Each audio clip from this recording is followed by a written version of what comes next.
Geng, okey. Ni saya dah siap PP dah. Barang customer ni dari Melaka. So dia beli dengan cawangan kita orang lah, cawangan Melaka. So ni kita hanya restock balik barang cawangan Melaka. Yang ni spring pintu 8 meter punya. Memang sekotak 20 pieces lah. So ni balance dia lah. Sebab dia beli 36 biji. So ni ada 16 lah. 8 meter punya geng. Biasa 8 meter dia ada ni aksesori 3-way ni dengan spring 8 meter panjang sikit lah. Lepas tu yang kedua macam biasalah, ni TE50 ibu karen punya 5.0 joule output energy dia. TE50 model TE50 lah. Okey, ni solar panel. Dia ada solar panel, dia beli ni solar panel 50 watt. Lepas tu controller 10A Maxson.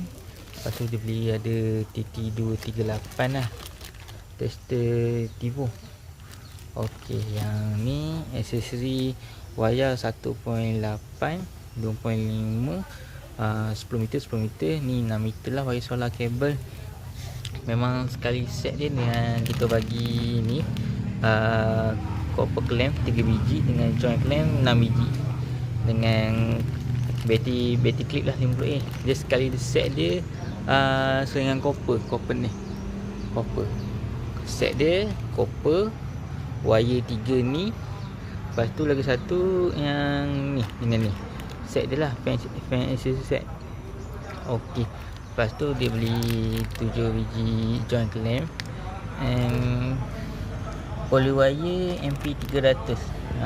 Tapi dia tak banyak. Sekotak dia ada 5 roll. Dia beli 5 roll lah. So yang lagi satu dia beli lining Alistair Z. Dia tak full set kan. Dia beli 1 biji je. Dia beli 1 biji je. Lepas tu signboard Big Black. Ni kita orang panggil Big Black sebab dia color dia full semua hitam. Depan belakang pun hitam.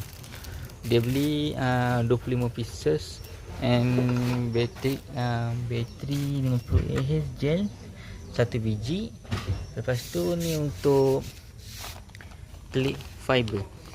Satu paket dia 200. So dia ada 1002 lah. 1002 campur dengan ni 45. Jadi 1245. Dia clip pada fiber yang ni. Warna kuning ni geng. Warna kuning ni. Dia beli kita 415.